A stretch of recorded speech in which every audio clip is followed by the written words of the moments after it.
Father, the Son, the Holy Spirit. Amen. തിരുവചനം പഠിക്കുന്നവർ തിരുഹൃദയത്തെ പറ്റിയാണ് പഠിക്കുന്നത്. തിരുഹൃദയം ദൈവഹൃദയമാണ്. ദൈവത്തിന്റെ ഹൃദയമാണ് നാം കേൾക്കുന്നുവെങ്കിൽ നമുക്ക് ദൈവിക സ്വഭാവമുണ്ടാകും. നാം കേൾക്കുന്ന തിരുവചനം ദൈവത്തിൽ നിന്ന് പുറപ്പെട്ട് ലോകത്തെ രക്ഷിക്കുവാൻ ദൈവം തിരുമനസ്സായതാണ് ദൈവവചനം. ഈ വചനം മനുഷ്യയോഗ്യവും മനുഷ്യനിർമ്മിതവുമല്ല.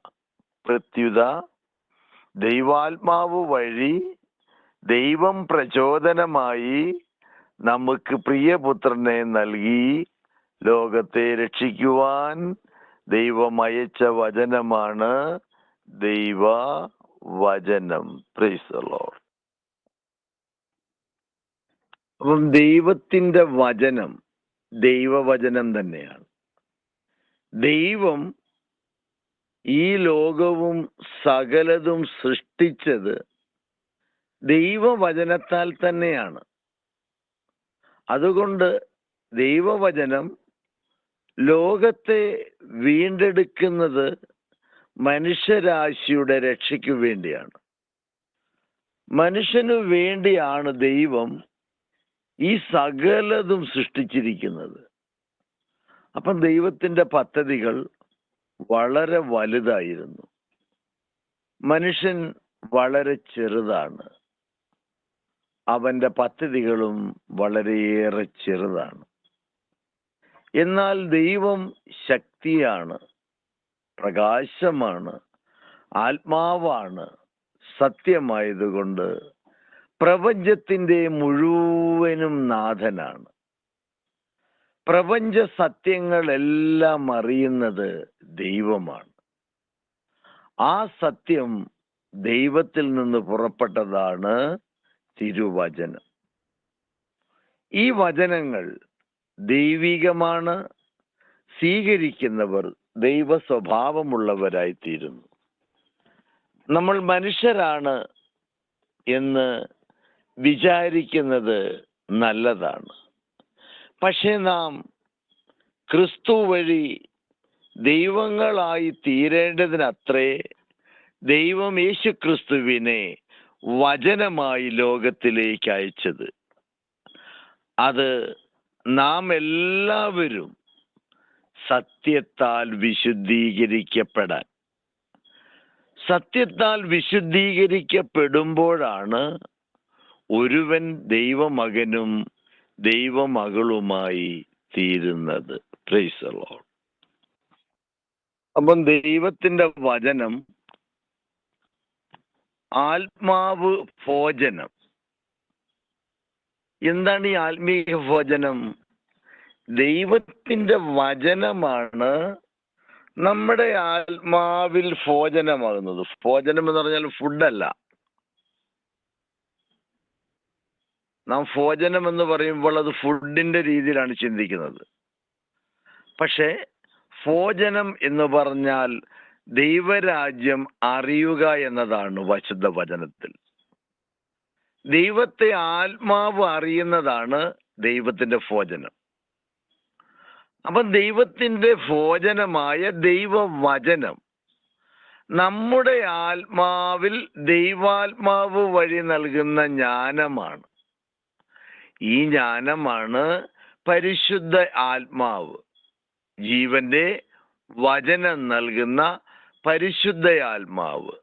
ഈ ആത്മാവ് ദൈവാത്മാവെന്ന് വിളിക്കപ്പെടുന്നു.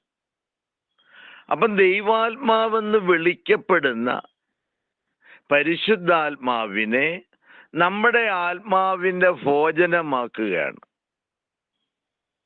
നാം ഭജിക്കുകയാണ്, അല്ലെങ്കിൽ ഉണർന്നിരുന്ന് പ്രാർത്ഥിക്കുകയാണ്, അല്ലെങ്കിൽ ദൈവഹിതത്തിന് വിട്ടുകൊടുക്കുകയാണ്, അല്ലെങ്കിൽ നമുക്ക് ദൈവത്തിന്റെ കൃപയ്ക്ക് വേണ്ടി ദാഹിച്ച് പ്രാർത്ഥിക്കുകയാണ്.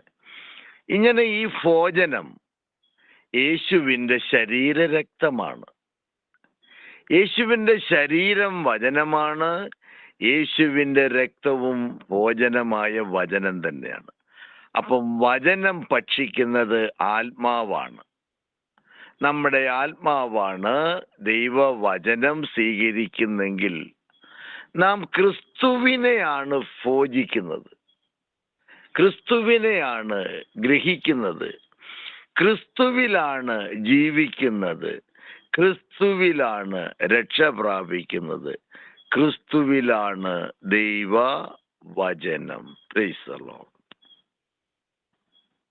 ടഫാണ്. ദൈവത്തിന്റെ വചനം, മനുഷ്യന്റെ ഭോജനം, യേശുവിന്റെ ശരീരം, ദൈവരക്തം. അതുകൊണ്ട് യേശു പറയുന്നത് വചനമാണ് യേശുവിന്റെ ശരീരം, അത് ഭോജനമാണ്. ആത്മാവിന്റെ ഭോജനം യേശുവിന്റെ വചനം. ആ വചനമാണ് യേശുവിന്റെ ശരീരമായി നമുക്ക് യേശു നൽകിയിരിക്കുന്നത്. വചനമായ ശരീരം എന്ന് പറയുമ്പോൾ അത് ആത്മീക ശരീരത്തിലാണ് ക്രിസ്തുവിനെ നാം കാണുന്നത്. ആത്മീക ശരീരമുള്ളവർക്ക് മാത്രമേ ജീവന്റെ വചനം ഭോജനമായി നൽകാൻ കഴിയൂ. ആത്മാവ് ഭോജനമായി തീരുന്നത് ആത്മാവിന്റെ ഭോജനം വചനമാണ്.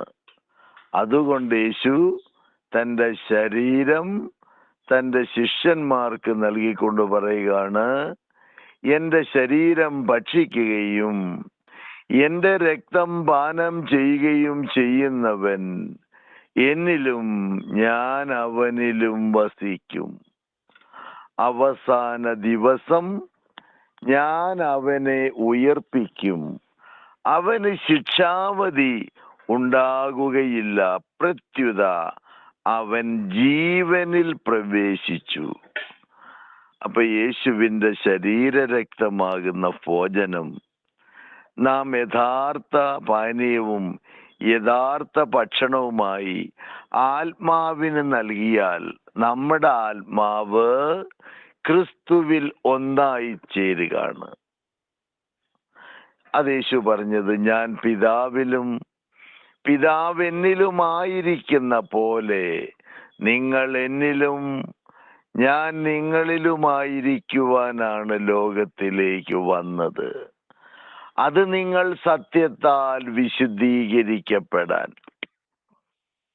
അപ്പം ദൈവത്തിന്റെ വചനമാണ് നമ്മെ സത്യത്താൽ വിശുദ്ധീകരിക്കുന്നത്. ദൈവത്തിന്റെ കൽപ്പനയാണ് നാം ഹൃദയത്തിൽ സ്വീകരിക്കേണ്ടത്. എന്തു ഭക്ഷിക്കണമെന്ന് നീ ശരീരത്തെ പറ്റിയോ, എന്ത് ധരിക്കണമെന്ന് നീ വസ്ത്രത്തെ പറ്റിയോ, എന്ത് ചെയ്യണമെന്ന് നിന്റെ ആത്മാവിനെ പറ്റിയോ നീ ആകുലപ്പെടേണ്ട. എന്തുകൊണ്ടെന്നാൽ കല്ലറയിൽ കിടക്കുന്നവർ പോലും യേശുവിന്റെ ശബ്ദം ശ്രവിക്കും. Price the Lord.